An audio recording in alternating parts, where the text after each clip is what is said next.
لبیک یا حسین۔ اعوذ باللہ من الشیطان الرجیم۔ بسم اللہ الرحمن الرحیم۔ الحمد للہ رب العالمین، والصلاة والسلام علی اشرف الانبیاء والمرسلین، مولانا و مولا الثقلین جد الحسن والحسین وبالقاسم محمد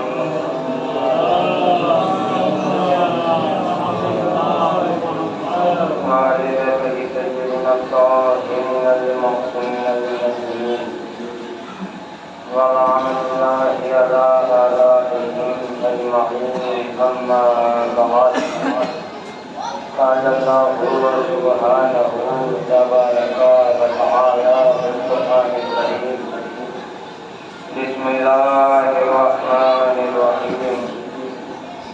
إنما يريد الله ليذهب عنكم الرجس أهل البيت ويطهركم تطهيرا.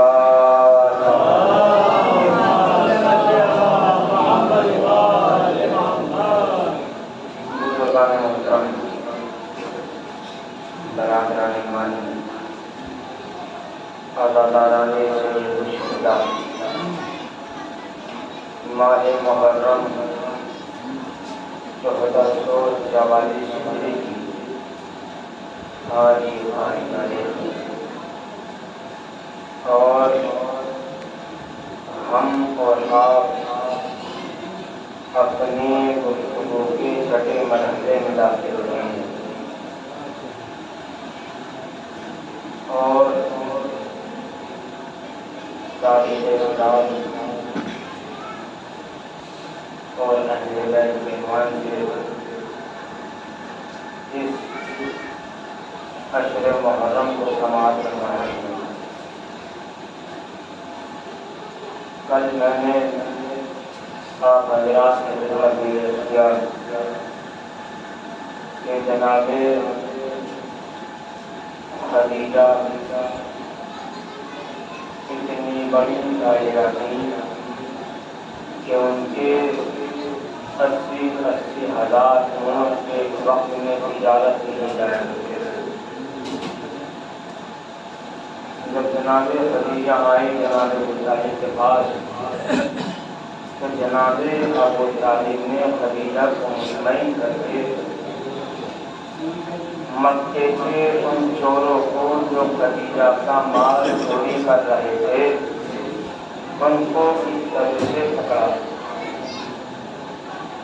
اور جب خدیجہ جناب ابو طالب کے پاس آئی تو جناب ابو طالب نے کہا کہ مجھے اس کی کوئی جزا یا کوئی احسان نہیں چاہیے، بلکہ میرا بھتیجا محمد تمہارے ساتھ تمہارے قافلے میں تجارت کے لیے جائے گا۔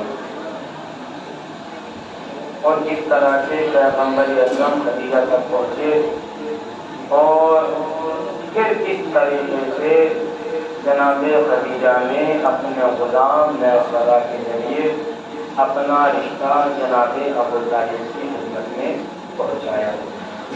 بات یہاں تک ہوئی تھی، ماشاءاللہ آپ تمام حضرات نے بہت اچھے سے میری حیثیت اور میری خطابت سے کہیں زیادہ مجھے اپنی محبت سے نوازا ہے۔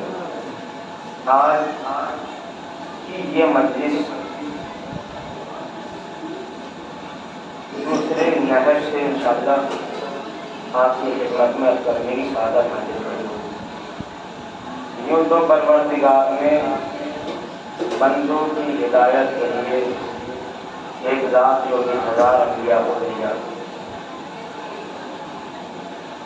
اور نبی اور رسول کے بعد پروردگار نے جو ہدایت کی ذمہ داری دی وہ امام کو دی ہے۔ اور اللہ نے ہمیں 12 امام عطا فرمائے. ہم نے 12 اماموں کو بنایا نہیں ہے بلکہ مانا ہے،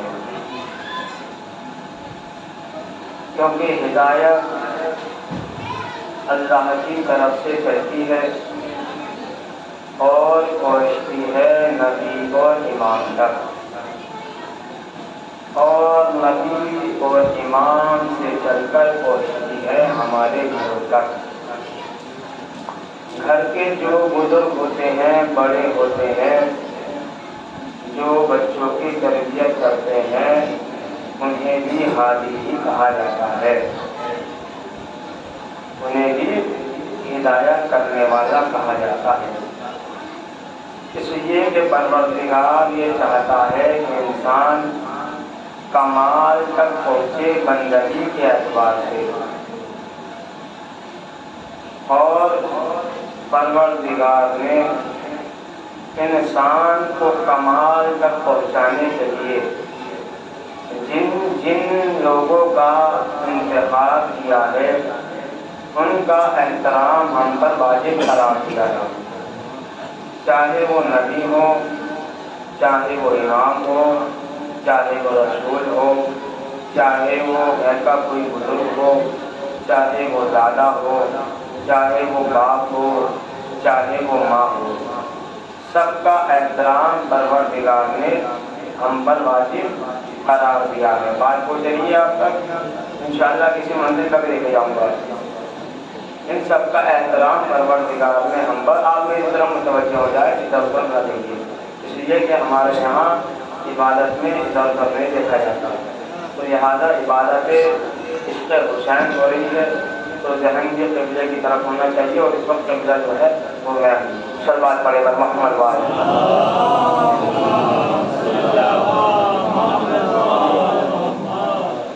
تو پروردگار یہ چاہتا ہے کہ انسان کمال تک پہنچے بندگی کے اعتبار سے، اور پروردگار نے جن جن لوگوں کو چنا ان کا احترام، ان کا ادب ہم پر واجب قرار دیا، اس لیے کہ زمانے کے اعتبار سے انسان کی تربیت کی جو سب سے اہم ذمہ داری ہوتی ہے وہ والدین کی ہوتی ہے. اس کی ہوتی ہے والدین کی، ماں باپ کی. کیوں؟ اس لیے کہ انسان کے کردار میں باپ کے خون کا اثر بھی ہوتا ہے اور ماں کی تربیت کا اثر بھی ہوتا ہے. کسی بھی معاشرے کو منظم کرنے کے لیے 3 چیزوں کا ہونا بہت ضروری ہے، 3 چیزیں بہت اہم ہیں. نمبر 1، ماں کی تربیت کا اثر، باپ کے خون کا اثر اور غذا کا اثر. آپ اس بات کو مانیں یا نہ مانیں، انسان کی زندگی میں غذا کا اثر بھی ہوتا ہے، تربیت کا اثر بھی ہوتا ہے اور خون کا اثر بھی ہوتا ہے. اب یہاں سے میں توجہ چاہ رہا ہوں، آپ حضرات بھی سنیے گا، بالکل ایک نیا پہلو آپ کی خدمت میں پہنچا رہا ہوں. ایک دانشور تھا، وہ آیا بادشاہ کے پاس. آنے کے بعد کہتا بادشاہ سلامت، میں بھوکا ہوں، میرے پاس کھانے پینے کے لیے کچھ نہیں ہے، آپ مجھے اپنے یہاں نوکری پر رکھ دیجیے، میں دانشور ہوں، پڑھا لکھا ہوں، آپ چاہیں تو میرا امتحان بھی دے سکتے ہیں. بادشاہ نے کہا کہ میرے دربار میں کوئی ایسی جگہ خالی تو ہے نہیں کہ میں تجھے اپنے یہاں نوکری پر رکھوں. ہاں میرا ایک استبل ہے. اب استبل کا ترجمہ مجھ سے بہتر آپ جانتے ہیں، آپ سے بہتر کوئی استبل کا ترجمہ سمجھ ہی نہیں سکتا. وہاں کیوں نوکری کر سکتا ہے؟ کیونکہ اس کی جو دیکھ ریکھ کرتا تھا وہ مر چکا ہے. دانشور نے کہا ٹھیک ہے. یاد رکھیے کہ انسان کی زندگی میں خون کا اثر بھی ہوتا ہے، جزا کا اثر بھی ہوتا ہے اور تربیت کا اثر بھی ہوتا ہے، اور انشاءاللہ اسی پر پوری مسجد جو ہے وہ تمام ہو جائے گی۔ اب دانشور استقبال میں رہنے لگا اور استقبال کے نظام کو بہت ہی خوبصورت طریقے سے سنبھالنے لگا۔ صلوات پڑھے بر محمد والے۔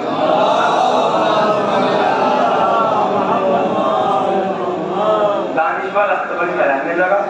دیکھیے اگر آپ ادھر ادھر دیکھیں گے تو میں جو پیغام آپ تک پہنچانا چاہتا ہوں وہ نہیں پہنچ پائے گا، اس لیے مجلس کے سننے کا مزہ ہی اس وقت ہے کہ جب اسے زیادہ سنا جائے۔ ابھی مجلس شروع ہوئی ہے، آپ متوجہ ہو جائیے گا۔ دانشور استقبال میں کام کرنے لگا اور نظام استقبال کو بہت اچھے سے دیکھنے لگا۔ ایک دن بادشاہ وہاں سے گزر رہا تھا، بادشاہ نے دیکھا کہ دانشور نے استقبال کے نظام کو بہت اچھے سے سنبھال کے رکھا ہے۔ بادشاہ بڑا خوش ہوا۔ خوش ہونے کے بعد دانشور کے پاس گیا، دانشور کی تعریف کی، اور تعریف کرنے کے بعد دانشور سے کہا بھائی تم نے کہا تھا کہ میں دانشور ہوں، پڑھا لکھا ہوں، کیوں نہ آج تمہارا امتحان کیا جائے تاکہ تمہاری بھی پریشانی دور ہو جائے، میری بھی پریشانی دور ہو جائے۔ دانشور نے کہا ٹھیک ہے حضور، آپ امتحان لیجیے۔ بادشاہ نے کہا کہ دیکھیے میرا گھوڑا ہے، میں اسے بہت محبت کرتا ہوں، بے پناہ چاہتا ہوں، مجھے یہ بتا کہ یہ گھوڑا نسلی ہے کہ نہیں ہے۔ دانشور نے کہا بادشاہ سلامت، اجازت ہو تو ایک بات کہوں۔ کہاں بتا؟ کہا حضور گھوڑا تو آپ کا نسلی ہے مگر عیب دار ہے۔ کہا اچھا، کیسے پتہ لگا تجھے؟ دانشور نے کہا اس لیے کہ جب بھی میں اسے گھاس ڈالتا ہوں اور یہ گھاس کو کھاتا ہے تو یہ نسلی گھوڑے کی طرف آسمان کی طرف منہ کر کے نہیں کھاتا بلکہ زمین کی طرف منہ کر کے کھاتا ہے۔ بادشاہ نے کہا بات تو صحیح ہے، عیب تو پایا جاتا ہے۔ اب بادشاہ نے جس سے گھوڑا خریدا تھا اسے بلایا، بلانے کے بعد کہا کوئی ایسی بات جو تم نے بیچتے وقت مجھے نہیں بتائی ہو؟ کہا حضور ایک بات ہے جو بتانا چاہتا ہوں۔ کہاں بتا؟ وہ گھوڑے والا کہتا ہے جس سے بادشاہ نے گھوڑا خریدا تھا حضور جب یہ بچہ پیدا ہوا تھا، گھوڑا پیدا ہوا تھا تو اس کی ماں مر گئی تھی تو ہم نے اسے گائے کا دودھ پلایا تھا۔ اسی جملے میں مدرس تھی، ہم نے اسے گائے کا دودھ پلایا تھا، اس وجہ سے اس میں یہ عیب پیدا ہو گیا کہ یہ نسلی گھوڑے کی طرح آسمان کی طرف منہ کر کے نہیں کھاتا بلکہ زمین کی طرف منہ کر کے کھاتا ہے۔ اب بھی نہیں پہنچے آپ کے ذہن بھائی گھوڑا نسلی تھا مگر گائے کا دودھ پینے کی وجہ سے اس میں یہ عیب پیدا ہو گیا کہ وہ نسلی گھوڑے کی طرح آسمان کی طرف منہ کر کے نہیں کھاتا بلکہ زمین کی طرف منہ کر کے کھاتا ہے۔ آپ معاشرے میں کتنے عزتدار کیوں نہ ہو، آپ معاشرے میں کتنے بڑے کیوں نہ ہو، آپ کا شجرہ کتنا ہی بڑا کیوں نہ ہو، آپ کا خاندان کتنا ہی بڑا کیوں نہ ہو، اپنے بچوں کو حرام غذا نہ کھلائیے، حلال غذا کھلائیے۔ نہیں توجہ فرمائی، اپنے بچوں کو حرام غذا نہ کھلائیے بلکہ حلال غذا یہ سوچ کر کھلائیے کہ آپ کا بچہ دنیا کے کسی بھی کونے میں چلا جائے سب کچھ تو بن سکتا ہے، بے دین نہیں بن سکتا۔ صلوات پڑھے بر محمد وآل محمد۔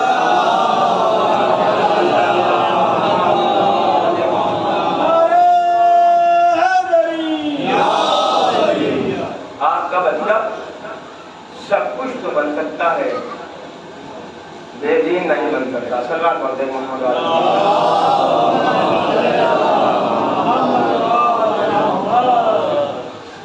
بادشاہ نے کہا دانشور سے کام کرو، استقبال چھوڑو اور میرے دربار میں آ جاؤ، میری کیبنٹ میں شامل ہو جاؤ۔ دانشور استقبال سے دربار میں آ گیا اور بادشاہ نے خوش ہو کر دانشور کے یہاں گوشت بھجوایا۔ توجہ رکھیے گا انشاءاللہ محسوس ہوں گے۔ ایک دن بادشاہ کو دانشور سے مل گیا، بادشاہ نے کہا بھائی میں نے اس دن گھوڑے کے بارے میں پوچھا تو تو نے بتا دیا، آج ایک مشکل اور آ گئی ہے، اس کا اور جواب دے دیں۔ دانشور نے کہا پوچھئے، کہ یہ بتائیے جو ہماری مہارانی ہے یہ بھی خاندانی ہے کہ نہیں ہے؟ اب جیسے اس نے سنا فوراً سامان پیک کرنے لگا کہ حضور میرا رزق تو آج تک تھا، اب میں یہاں سے جا رہا ہوں۔ بادشاہ نے گھبرانے کی ضرورت نہیں ہے، میری طرف سے تجھے امان ہے۔ جب اس نے امان کی خبر سنی تو فوراً کا حضور ہے تو یہ مہارانی، کیونکہ آپ راجہ ہیں، یہ آپ کی بیوی ہیں، مگر خاندانی مہارانی نہیں ہے۔ بھائی توجہ رکھیے ذرا، میں یاد کر رہا ہوں، ہے تو یہ مہارانی کیونکہ آپ راجہ ہیں، یہ آپ کی بیوی ہے، مگر خاندانی مہارانی نہیں ہے۔ کہا تجھے کیسے پتا چلا؟ کہا مجھے پتا چلا کہ میں نے اسے ہمیشہ اپنے نوکروں سے لڑتے ہوئے دیکھا ہے۔ آپ کی معتبر سماعتوں کے حوالے اس موضوع کا میں نے آغاز کیا ہے، یقین جانے کا جیسے سماعتیں ماشاءاللہ میرے سامنے بیٹھی ہوئی ہیں، آپ کی سماعت پہ یقین کر کے ہی یہ بات چھیڑ رہا ہوں۔ کیا کہا کہ میں نے اسے آپ کے نوکروں سے ہمیشہ لڑتے ہوئے دیکھا ہے۔ اس کا مطلب یہ ہے کہ خاندانی لوگوں کے خاندانی جھگڑے بھی بڑے خاندانی ہوا کرتے ہیں۔ اگر آپ کو خدا نے بڑا بنایا ہے یا آپ معاشرے میں بڑے ہیں تو یہ سوچ کے چھوٹوں کو احترام کیا کیجئے کہ اگر یہ چھوٹے نہ ہوتے تو ہم بڑے نہ ہوتے۔ کیجئے ایک لکیر، یہاں کیجئے دیوار پہ ایک لکیر، میں آپ سے پوچھتا ہوں یہ بتائیے چھوٹی ہے کہ بڑی؟ بتائیے چھوٹی ہے کہ بڑی؟ جب یہی کہیں گے لکیر تو ہے، نہ چھوٹی ہے نہ بڑی ہے، اب اس کے نیچے ایک لکیر اور کھینچیے، اس چھوٹی لکیر نے آ کر اسے بڑا بنا دیا۔ اب میں نے دوسری بار کبھی کبھی چھوٹوں کا احترام یہ سوچ کر کرنا چاہیے کہ اگر یہ چھوٹے نہ ہوتے تو ہم بڑے نہ ہوتے، اگر یہ چھوٹے نہ ہوتے تو ہم بڑے نہ ہوتے۔ اب اتنے بلایا بادشاہ نے اپنے سسن کو، بلانے کے بعد کہا حضور کوئی بات جو نہ بتائی ہو؟ کہا بادشاہ سلامت، جب میری بیٹی کا رشتہ آپ سے بچپن میں ہوا تھا تو میری بیٹی 6 سال کی عمر میں مر گئی تھی، تو میں نے پڑوس کی بچی کو لے کر پالا تھا، کھاتی میرے یہاں تھی، پیتی میرے یہاں تھی، مگر پلتی پڑوس کے یہاں تھی۔ آپ نے توجہ ہی نہیں فرمائی۔ اس کا مطلب یہ ہے کہ انسان کی زندگی میں تربیت کا اثر بھی ہوتا ہے۔ اب بادشاہ بڑا خوش ہوا، میں یہاں تک لے آیا اور یہاں سے پورے مجمع کی توجہ چاہتا ہوں۔ بادشاہ بڑا خوش ہوا۔ پہلے کیا بھجوایا تھا؟ خوش ہو کر کیا بھجوایا تھا؟ گوشت۔ دوبارہ خوش ہو کر بھیڑ بھجوائی۔ دانش رہ رہا تھا، ایک دن پھر بادشاہ نے دانش کو پکڑ لیا، دانشور کو، کہا بھائی بیوی کے بارے میں پوچھا تو بتا دیا، گھوڑے کے بارے میں پوچھا بالکل صحیح بتایا، اب یہ بتا کہ کیا میں بھی خاندانی راجہ ہوں کہ نہیں؟ بھائی اب تو آمادہ کر لیجیے میں رکھا ہو، یہ بتا کہ میں بھی خاندانی راجہ ہوں کہ نہیں؟ اب جب اس نے سنا تو پھر بھاگا کمرے کی طرف، بستر باندھا، کپڑے باندھے اور جانے لگا۔ کہا کہاں جا رہا ہے؟ کہا حضور کل تو رک گیا تھا، اب نہیں رکوں گا۔ بادشاہ نے کہا گھبرا نہیں، میں تحریر کر کے لکھ کر دیتا ہوں تجھے کہ تجھے میری طرف سے امان ہے، تجھے میری طرف سے امان ہے۔ اب دانشور نے ٹھنڈی سانس کھینچی اور کھینچنے کے بعد کہا حضور آپ بھی خاندانی راجہ نہیں ہیں بلکہ کسی گڈریے کی اولاد ہے۔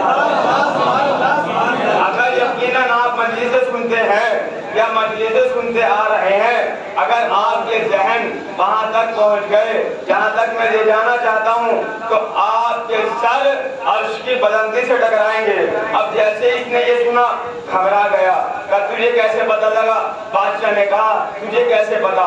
دانشور نے کہا کہ پہلے اپنے باپ سے پوچھئے، آخری وقت ہے، اگر انہیں کچھ ہو گیا تو آپ بھی پریشان ہوں گے اور ساری زندگی مجھے بھی پریشان کریں گے۔ اب یہ دوڑا آیا کہاں؟ باپ کے پاس آنے کے بعد ابا جان آخری وقت ہے، جا رہے ہو، کوئی ایسی بات بتا دو کہ آپ بھی مطمئن ہو جائے، مجھے بھی اطمینان حاصل ہو جائے۔ باپ نے کہا سن، میرے یہاں کوئی اولاد نہیں تھی اور میں یہ چاہتا تھا کہ بادشاہت میرے ہی گھر میں رہے، اس لیے میرے دربار میں گدھیا آیا کرتا تھا، میں نے اس کی اولاد کو لے کر پالا تھا اور وہ تم ہو۔ اب یہ حیرت اسے اس بات کی نہیں تھی کہ میں گدھیے کی اولاد ہوں، حیرت اسے اس بات کی تھی کہ اسے کیسے پتہ چل گیا۔ حیرت اسے اس بات کی نہیں تھی کہ میں گدھیے کی اولاد ہوں، حیرت اسے اس بات کی تھی کہ دانشور کو کیسے پتا چلا کہ میں گدھیے کی اولاد ہوں۔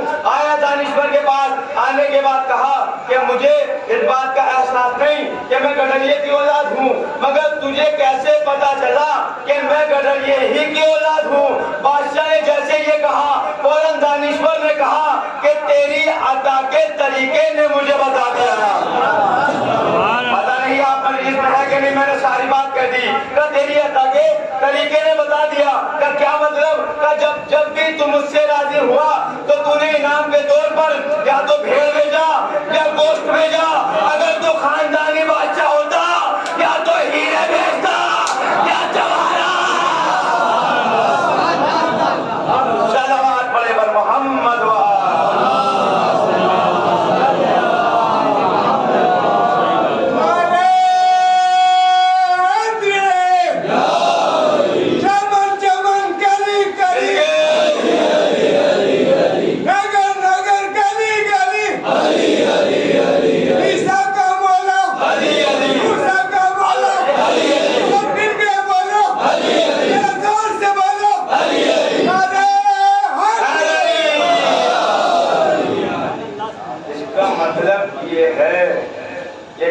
کبھی عطا کے طریقے سے بھی پتا چلتا ہے کہ سامنے والے کا تعلق بڑے لوگوں سے ہے یا چھوٹے لوگوں سے ہے۔ ورنہ ہم نے تو سماج میں یہ دیکھا ہے کہ کچھ لوگ ایسے بھی ہوتے ہیں اگر کسی غریب کی مدد کر دیں تو یہ چاہتے ہیں کہ پورے مظفر نگر کو یہ پتا چل جائے کہ فلاں کے گھر کا چولہا میری وجہ سے جلتا ہے۔ میں کیا کہہ رہا ہوں؟ اگر یہ بڑے ہونے کی بھی علامت ہے تو پھر مولائے کائنات کو کہاں لے کر جاؤں گے؟ یہ بڑے ہونے کی علامت نہیں ہے، یہ چھوٹے ہونے کی علامت ہے۔ اگر یہ بڑے ہونے کی علامت ہوگی تو علی کو کہاں لے کے جاؤں گے؟ جب قمیل ابن زیاد نے پوچھا مولا دن کے اجالے میں بانٹ دیجئے، رات کی تاریکی میں ہی کیوں بانٹتے ہیں؟ امام کا جملہ سنیں گے، آپ کے اٹھے ہوئے ہاتھ میرے خطابت نہیں بلکہ امام کے جملے کو سلام ہوگا۔ امام نے فرمایا قمیل ابن زیاد سن، اگر میں لوگوں کی مدد دن میں کروں گا تو لوگوں کی نگاہیں جھک جائیں گی اور جھکی ہوئی نگاہوں کی وجہ سے علی کے اندر غرور پیدا ہو جائے گا۔ میں نے کہا میرا جملہ نہیں تھا یہ، بلکہ علی کی مولائے کائنات کا جملہ تھا۔ اس لیے علی رات کی تاریکی میں واقع تھا، وہ جب بانٹتے تھے غرور تو لوگوں کو حیرت تھی، پتہ نہیں آٹا کہاں سے آتا ہے، جو کہاں سے آتی ہے، نہ آٹا آتے دیکھا، نہ جو پستے دیکھی، نہ چکی چلتے دیکھی، نہ تندور جلتا دیکھا، اتنا علی کہاں سے لاتے ہیں؟ اب یہ دو لوگوں نے ارادہ پلان بنایا کہ آج ضرور پتہ کریں گے کہ علی لاتا کہاں سے ہے۔ رات کا سناٹا ہوا، مولائے کائنات چلے، یہ امام کے پیچھے پیچھے چلنے لگے۔ جب چلے ہیں امام نے کہا چھپ کیوں رہے ہو، پیچھے پیچھے کیوں آ رہے ہو، آ میرے ساتھ، آج علی تجھے دکھاتا ہے کہ علی لاتا کہاں سے ہے۔ جب انہوں نے یہ سنا تو فوراً کہا مولا رات کی تاریکی ہے، رات کا سناٹا ہے، آپ نے ہمیں پہچانا کیسے؟ امام نے کہا یہ بتا تیرے ہاتھ میں کتنی انگلیاں ہیں؟ کہا مولا 5۔ کہا دیکھی نہیں؟ دیکھ تو دیتا، گن تو دیتا۔ کہنے لگا مولا یہ تو ہر وقت میرے سامنے رہتی ہیں، اٹھتا ہوں تو سامنے، بیٹھتا ہوں تو سامنے، کھاتا ہوں تو سامنے، پیتا ہوں تو سامنے۔ امام مسکرائے اور مسکرانے کے بعد کہا سن، ارے جس طرح تیری آنکھوں کے سامنے ہر وقت یہ تیری 5 انگلیاں رہتی ہے نا، اسی طرح علی کے سامنے پوری کائنات رہتی ہے۔ علی کے سامنے پوری کائنات رہتی ہے۔ آ میرے ساتھ، میں تجھے دکھاتا ہوں کہ علی زادہ کہاں سے ہے۔ ٹھیک ہے مولا، کا دامن پکڑ لو۔ سلوات پڑھ لے پر محمد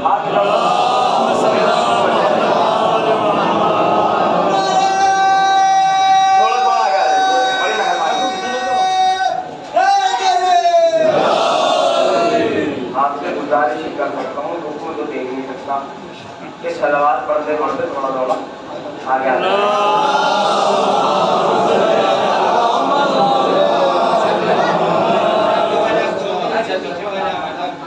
ایک اور صلوات پڑھ دیجیے۔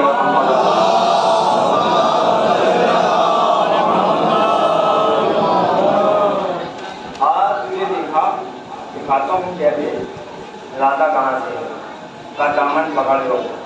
ایک نے ایک طرف سے پکڑا، دوسرے نے دوسری طرف سے پکڑا، کہا آنکھیں بند کر لیں۔ انہوں نے کہا یار ہم آنکھیں بند نہیں کریں گے۔ کہا کیوں؟ کہا اس لیے کہ ہو سکتا ہے ہم آنکھیں بند کریں اور ہماری آنکھ گردنیں اڑا دیں۔ امام کا جملہ سنیں گے۔ امام نے فرمایا کہ تم کب سے اتنے بہادر ہو گئے کہ تمہاری آنکھیں کھلی رہیں اور علی تمہارا سر نہ اڑا سکے۔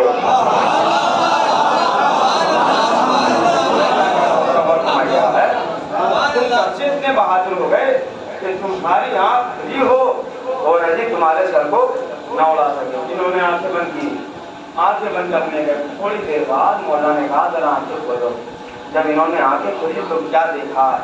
نہ وہ دریا ہیں، نہ وہ چوراہے ہیں، نہ وہ اندھیرا ہے، نہ وہ رات کی تاریکی ہے، نہ وہ کوچے ہیں، بلکہ ایک نورانی بستی ہے اور کچھ نور آ رہے ہیں اور کہہ رہے ہیں ہمارے مولا آ گئے، ہمارے مولا آ گئے، ہمارے مولا آ گئے۔ پھر واپس گئے، کچھ دیر کے بعد پھر آئے۔ کیا لے کر آئے؟ کوئی جو کی بوری لے کر آ رہا ہے، کوئی گیہوں کی بوری لے کر آ رہا ہے اور لانے کے بعد کہہ رہا ہے یا علی اس ہفتے کا نذرانہ قبول فرمائیے، اس ہفتے کا نذرانہ قبول فرمائیے۔ خاموش رہیے گا، انشاءاللہ جس منزل پہ لے کے آنا ہے وہاں میں خود اشارہ کر دوں گا، پھر توجہ رکھیے گا، خاموشی کے ساتھ سنتے رہیے۔ لے کر آئے، علی چلے گئے، اب یہ دونوں وہیں رہ گئے۔ اب انہوں نے سوچا کہ بھائی دو رائے تیری کے ساتھ مومن ہی ہوں گے۔ دسترخوان لگایا گیا، بہترین دنیا کی تمام نعمتیں اس پہ رکھ دی گئیں، مگر یہ کنفیوز اس بات پر تھے کہ اتنا سب کچھ انہوں نے علی کو ایسے ہی دے دیا، پروفٹ نہ دیتے لیکن جتنے کا ہے اتنے کو دے دیتے، مگر سارا کا سارا فری میں انہوں نے دے دیا۔ اب تاریخ نے یہ لکھا، اب ایک کہنے لگا کہ تم نے ایسے ہی دے دیا، تھوڑا سا پروفٹ نہ دیتے، کم سے کم جتنے کا ہے اتنے تو مانگ دیتے۔ اب انہوں نے کہا سن، مجھے پتہ نہیں ہے، ہمیں ملتا ہی اس علی کے نام سے ہے۔ اور یہاں سے توجہ رکھیے گا، ہمیں ملتا ہی اس علی کے نام سے ہے۔ اچھا ذرا دکھاؤ تو صحیح۔ اب تاریخ یہ لکھتی ہے وہ جو نور تھے انہوں نے ہاتھ میں گندم اٹھائے، اٹھانے کے بعد جہاں بویا کرتے تھے وہاں پر آئے، آنے کے بعد ایک گندم بویا یا علی کہا، دوسرا بویا یا علی کہا۔ تاریخ نے لکھا دوسرا جاتا تھا پیدا ہو جاتا تھا، تیسرا جاتا تھا دوسرا ہو جاتا تھا، چوتھا جاتا تھا دوسرا ہو جاتا تھا۔ اب انہوں نے یہ دیکھا تو انہیں یقین نہیں ہوا، انہوں نے کہا اگر ارادہ ہو تو تم بھی چیک کر سکتے ہو، تم بھی دیکھ سکتے ہو۔ اب انہوں نے ہاتھ میں گندم رکھے اور بونے شروع کیے، یا علی کہا یا علی کہا یا علی کہہ کر سارے بو دیے، مگر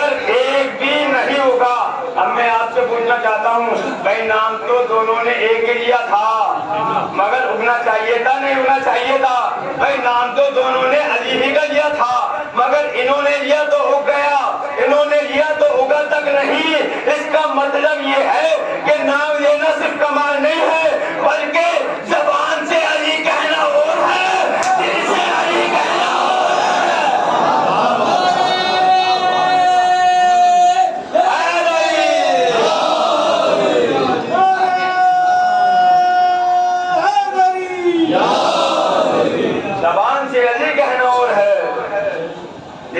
کہنا اور ہے اور حضور یاد رکھیے گا جو باپ اپنی بیٹی کا یا بیٹے کا رشتہ کرے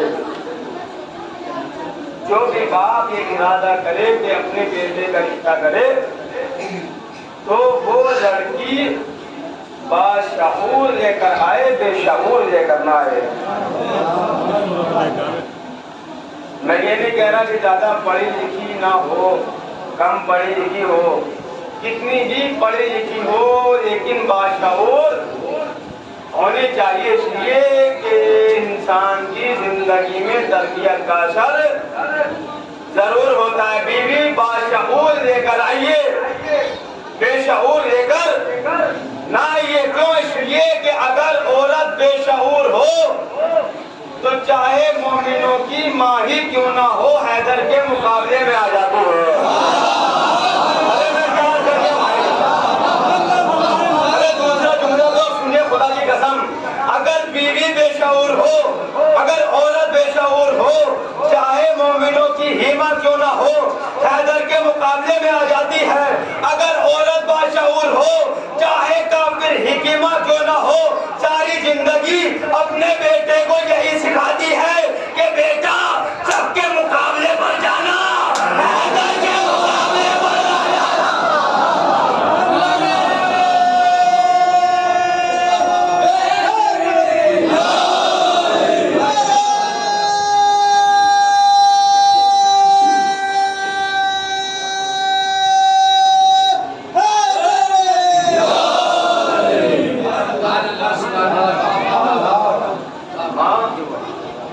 باشعور ہونی چاہیے بے شعور ہو چاہے مومنوں ہی کی ماں کیوں نہ ہو حیدر کے مقابلے پر آ جاتی ہے اگر ماں باشعور ہو چاہے کافر ہی کی ماں کیوں نہ ہو ساری زندگی اپنے بیٹے کو یہی سمجھاتی ہے بیٹا سب کے مقابلے پر جانا حیدر کے مقابلے پر نہ جانا کیا کہا تھا میں نے شروع میں انسان کی زندگی میں باپ کے خون کا اثر بھی ہوتا ہے ماں کی تربیت کا اثر بھی ہوتا ہے سمجھ آ گیا مولا عباس کے حوالے سے جو بھی یقیناً اپنے آپ کو عباس کا لمدار سمجھتا ہے کہ تمہارے گھسے ہوئے ہاتھ میری خطابت نہیں بلکہ عباس کی وفاداری کو سلام ہوگا جملہ سنیے میں نے کیا کہا انسان کی زندگی میں باپ کے خون کا اثر بھی ہوتا ہے ماں کی تربیت کا اثر بھی ہوتا ہے اگر باپ کے خون کا اثر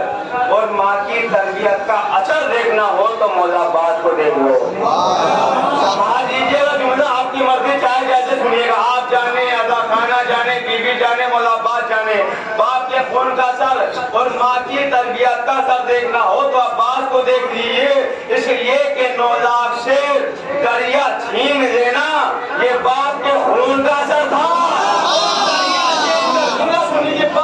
باپ کے خون کا اثر ماں کی تربیت کا اثر دیکھنا ہو تو عباس کو دیکھ لو اس لیے کہ 9 لاکھ سے دریا چھین لینا یہ باپ کے خون کا اثر تھا دریا چھین کر پیاسا واپس پلٹ آنا یہ ماں کی تربیت کا اثر تھا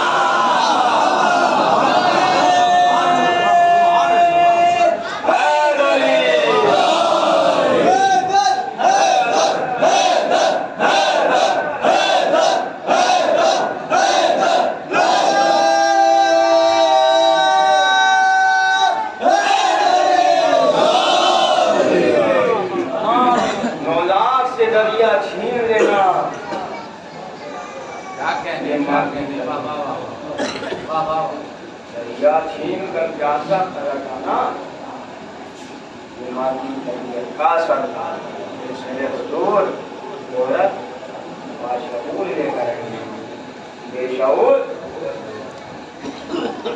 باشعور ہو چاہے کافر ہی کیوں نہ ہو، اپنے بچوں کو ساری زندگی یہی سمجھاتی بیٹا سب کے مقابلے پر جانا حیدر کے مقابلے کا نہ جانا۔ تو حضور جب تذکرہ آ گیا ہے مذہب کا تو آج خیبر کے حوالے سے ایک جملہ تو ضرور کروں گا، اس لیے حیدر لگایا نا۔ سنیے جملہ، 39 دن تک لوگ جاتے رہے، مرحب جھانکتا تھا، یہ واپس پلٹ آتے تھے۔ رسول پوچھتے تھے کچھ ہوا کیا کر کے آئے ہو؟ اب سرکار یہ کہتے تھے لشکر بھاگا، لشکر کہتا تھا سرکار بھاگا، بعد میں یہ ہوتا تھا کہ گھوڑا لے کر بھاگ گیا۔ جو اپنے گھوڑوں ہی کو نہ سنبھال پائے وہ حکومت کو کیسے سنبھالے گی؟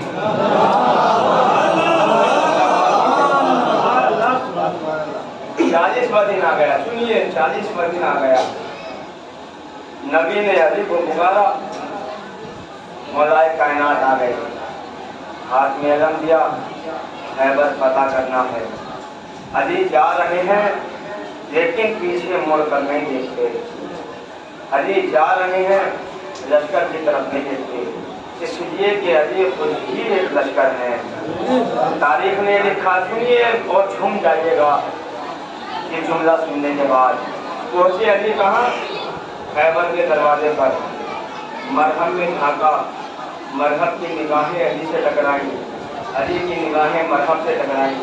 علی نے خیبر کے پاس جو چوٹی تھی اس پر علم کو گاڑ دیا، پتھر پر علم کو گاڑ دیا۔ آرام سے سنتے رہیے گا، جملہ سنیے گا بس۔ پتھر پہ علم کو گاڑ دیا۔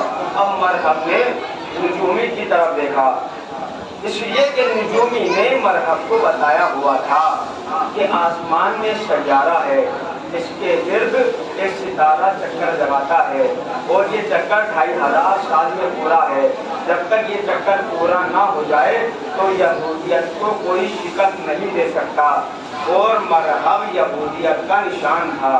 یہ نجومی نے مرحب کو بتایا ہوا تھا۔ جب مرحب نے نجومی کی طرف دیکھا تو نجومی نے کہا گھبرانے کی بات نہیں ہے، کبھی کبھی چکر بھی جلدی پورا ہو جایا کرتا ہے، کبھی کبھی چکر جلدی پورا ہو جایا کرتا ہے۔ اب جیسے ہی یہ بات علی کے کانوں تک پہنچی، علی نے پتھر سے علم کو نکالا، پھر گاڑا، پھر نکالا، پھر گاڑا، پھر نکالا، پھر گاڑا۔ نجومی کی نگاہیں کبھی پتھر پہ علم کی طرف، کبھی ستارے کی طرف، کبھی علی کے ہاتھوں کی طرف، کبھی ستارے کی طرف، کبھی علی کے ہاتھوں کی طرف، کبھی ستارے کی طرف، کبھی علی کے ہاتھوں کی طرف، کبھی ستارے کی طرف۔ اس لیے کہ نجومی کی نگاہیں دیکھ رہی تھی کہ علی پتھر سے علم نکالتے ہیں، ستارہ اپنی جگہ پہ واپس چلا جاتا ہے، علی پتھر علم پہ گاڑتے ہیں، ستارہ چکر پورا کر لیتا ہے۔ ایک مرتبہ نجومی مرحب سے کہتا ہے کہ اس کے مقابلے پر نہ جانا، علی ستارہ اس کے اشارے پر چلتا ہے، کہ ستارے کے اشارے پر نہیں چلتا۔ صلوات پڑھے بر محمد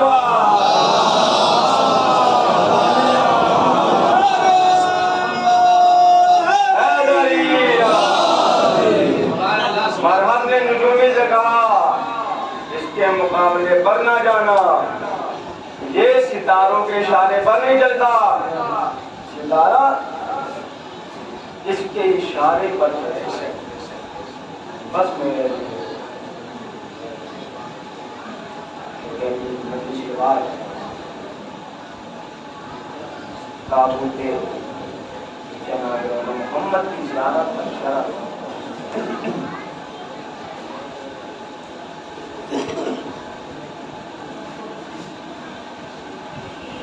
تاریخ لکھی ہے،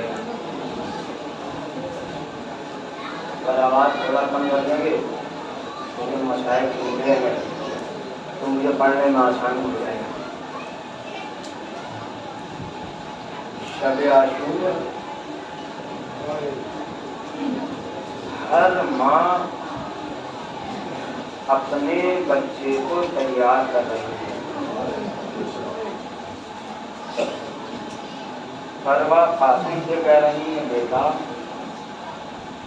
سب سے پہلے تم جا کر اپنے چچا کو قربان ہو جاؤ. جناب ریاضہ اکبر سے کہہ رہی ہیں بیٹا سب سے پہلے اپنے بابا کی جان کو قربان کرو. رباب اکبر سے کہہ رہی ہے اکبر کل تمہیں بابا پہ قربان ہونا ہے. ایک ماں ہے جسے ام المسائل کہا جاتا ہے. دونوں بچوں کو اپنے دانوں پر بٹھائے ہوئے بالوں کو سنوار رہی ہے اور کہہ رہی ہے بیٹا محمد کل تمہیں سب سے پہلے اپنے ماموں کا جان قربان کرنی ہے. تم چاہیے گا جتنا مسائل اور بیٹا میری یہ وصیت ہے تم سے کہ جب تم جنگ کرتے کرتے نہر فرات کا پہنچو تو پانی نہ پینا اس لیے کہ تمہارے چچا تمہارے ماموں کے بچے پیاسے ہیں. تاریخ یہ بتاتی ہے کہ صبح عاشور نمودار کی قربانیوں کا سلسلہ شروع ہو گیا. انصار شہید ہو چکے ہیں. جناب زینب نے در خیمہ سے کھڑے ہو کر دیکھا کہ دونوں شہزادے ٹہل رہے ہیں. جناب زینب نے بلانے کے بعد کہا میرے شیرو ابھی تک تم اپنے ماموں کا قربان ہونے کے لیے نہیں گئے. ایک مرتبہ دونوں بچے فرماتے ہیں اماں ہم ماموں سے اجازت مانگتے ہیں مگر ماموں اجازت نہیں دیتے. تاریخ یہ لکھتی ہے کہ جناب زینب نے جناب عباس کو بلایا اور بلانے کے بعد کہا بھیا ذرا میرے بھیا حسین کو بھیج دو. تاریخ یہ بتاتی ہے کہ امام حسین آئے تو جناب زینب نے فرمایا بھیا تمہیں میرے حق کا واسطہ میرے محمد کو اجازت دے دیجیے. ایک مرتبہ امام فرماتے ہیں زینب ارے میں اجازت تو دے دوں ارے کہیں عبداللہ ناراض نہ ہو جائے.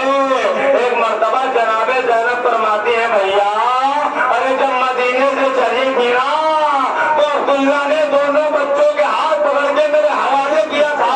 وہ کہا تھا زینب ارے ان دونوں کو میری طرف سے قربان کر دینا. اجرکم اللہ خدا آپ کو کوئی غم نہ دے سوائے رمے شبیر کے. تاریخ یہ بتاتی ہے کہ امام نے اجازت دی. دونوں بچوں کو امام حسین نے سنوار کرایا. میرے عزیزو ابھی تابوت کی زیارت ہوگی نا اگر آپ کے دل میں آپ کے سینے میں دل ہے اور دل میں اولاد کی محبت ہے تو جملوں کو محسوس کیجیے گا. سنوار کرایا.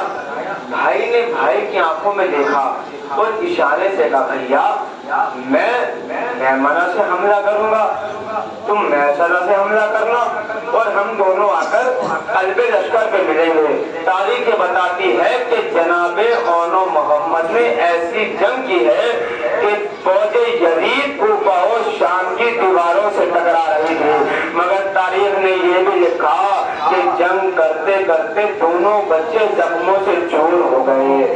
زخموں سے چور ہونا تھا. روایت بتاتی ہے کہ ایک شکی نے وار کیا ایک بھائی کے اوپر تو ایک بھائی گھوڑے پہ سمجھ نہ سکا. جب دوسرا دین سے زمین کی طرف آیا تو تاریخ یہ لکھتی ہے کہ بھائی تو دنیا سے جا چکا تھا دوسرے بھائی کے اندر رمق زندگی باقی تھی سانسیں چل رہی تھی. ایک مرتبہ اپنے ماموں حسین کو بلایا. سن لیجیے گا جملہ نہ سن سکتے ہیں. امام کو بلایا. امام جناب محمد کے جنازے کو پہنچے کیا دیکھا کہ ایک بھائی زندہ ہے. ایک مرتبہ ارے تاریخ نے لکھا کہ امام حسین نے سر کو زانوں پہ رکھا. ایک مرتبہ بچہ کہتا ہے اے ماموں جان ارے ہماری اماں کو ہمارا سلام کہنا اور اماں سے کہہ دینا اماں ارے ہم برات پر ضرور گئے تھے مگر ہم نے پانی نہیں پیا. اماں ہمیں تمہاری وصیت یاد تھی. اجرکم اللہ خدا آپ کو کوئی غم نہ دے سوائے غم شبیر کے. تاریخ نے لکھا